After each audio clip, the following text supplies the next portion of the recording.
10 Nations League lessons as Frenkie de Jong pushes his price tag up. 13 chaotic days of Nations League action are over, and Europe's elite can finally jet off on their summer holidays. With most countries playing 4 games in a tightly packed, non-stop schedule, there was plenty to learn about each nation and their squads.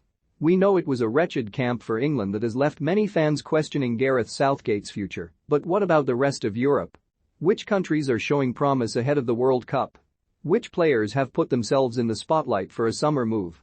Sportsmail picks out 10 things we have learned from the last fortnight.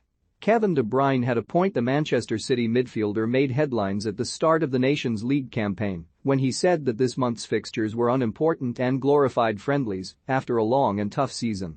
Players rarely get sympathy for the lives they lead and the money they earn, but anyone watching a match over the last fortnight could see that they are in desperate need of a break. The majority of games were slow and turgid, and no one was playing at their maximum level. 4 matches were crammed into a grueling 10-day period to accommodate the Winter World Cup later this year, and the tournament in Qatar is also forcing the domestic season to start earlier than usual. Enjoy your holidays, lads. Les Bleus get the blues. France are the reigning champions of the Nations League, but a string of poor performances this month means they will not be retaining their crown. Didier Deschamps' side put England's struggles into context as they too only picked up 2 points from 4 matches.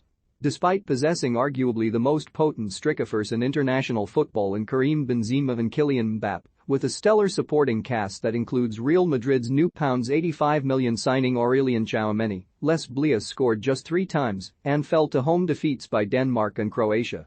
It follows on from a poor showing at Euro 2020 last summer, so Deschamps has plenty to contemplate before France go about defending their world title in Qatar.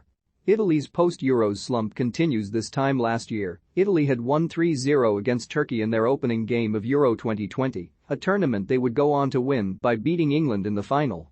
But since that penalty shootout victory at Wembley, Roberto Mancini's side have had very little to cheer about and failed to qualify for the World Cup after losing to North Macedonia in the playoffs. Their solitary win this month came against Hungary, and a humiliating 5-2 defeat to Germany on Tuesday night was the most goals they had conceded in a game for 65 years. Germany flicked the switch while Italy's form has gone south since the European Championships. Germany are gradually on the up again after being knocked out by England last summer. Although victory over the Italians was their only victory of the month after 3 draws, Germany have found an identity again under Hansi Flick, who replaced longtime boss Joachim Löw after the Euros. Former Bayern Munich manager Flick remains unbeaten in 13 matches in charge and is bringing through a new generation of talent, such as Jamal Musiala and Nico Schlotterbeck. Following a dismal showing in Russia 4 years ago, Die Mannschaft may just be contenders again in Qatar.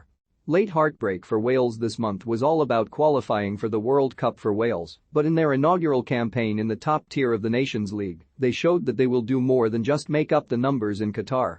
But Rob Page still has plenty to work on, particularly when it comes to conceding late goals. In a remarkable case of déjà vu, Wales scored stoppage time equalizers in both of their games against the Netherlands, only to concede again moments later and lose home and away.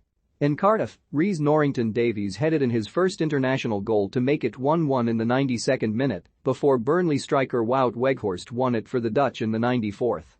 Then in Rotterdam, Gareth Bale's penalty looked to have earned the Dragons a 2-2 draw after 92 minutes, but Memphis Depay nicked a winner straight from the restart.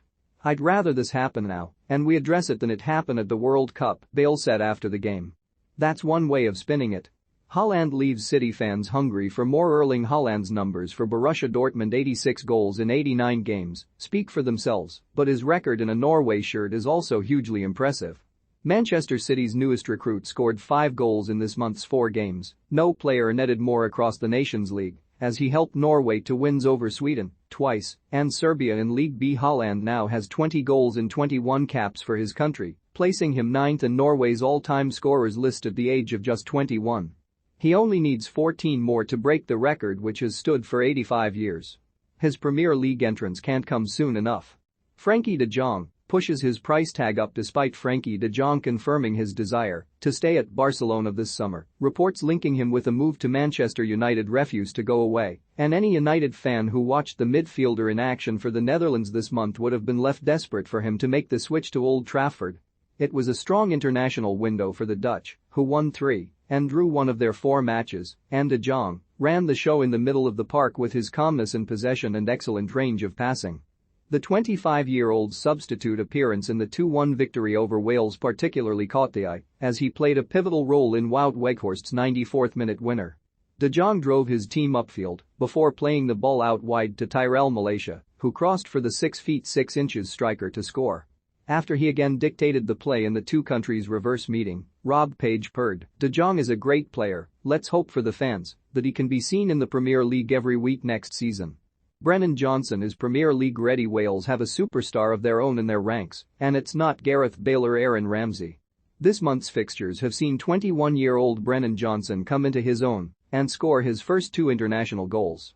Fresh from winning promotion to the Premier League with Nottingham Forest, Johnson scored an 86th-minute equaliser for Wales in their 1-1 draw with Belgium, finishing coolly following a neat flick from Ramsey. He netted again away in the Netherlands as he found the bottom corner with a precise finish from just inside the box, and it's clear his potential has no limit. Johnson looks all set to make his mark in the top flight next season, but Forest will face fierce competition to ensure he does so at the City Ground. Clark eases Scottish pressure with convincing win. Unlike Wales, Scotland failed to secure World Cup qualification this month after being beaten by Ukraine in their playoff semi-final. It meant that disappointment hung over Steve Clarke's squad throughout their Nations League fixtures, despite a 2-0 win over Armenia getting them off to a strong start. A 3-0 defeat away in the Republic of Ireland raised further questions over Clarke's long-term future in charge. The 58-year-old's fears of the sack will have been eased for now by a convincing 4-1 victory away in Armenia, but with a double-header against Ukraine either side of Ireland at Hampden Park coming up in September, he is unlikely to be out of the woods yet. Danes continue to dine at top-table semi-finalists at Euro 2020. Denmark again showed that they can compete at the top level of European football with 9 points from 4 games. Only the Netherlands, 10, picked up more in Ligue 1. Casper Jolman's side came from behind to beat world champions France away from home as substitute Andreas Cornelius scored twice in a stunning victory before they beat Austria twice either side of defeat to Croatia. Christian Eriksen starred throughout as he continued his impressive form that reportedly has Manchester United ready to offer him a contract.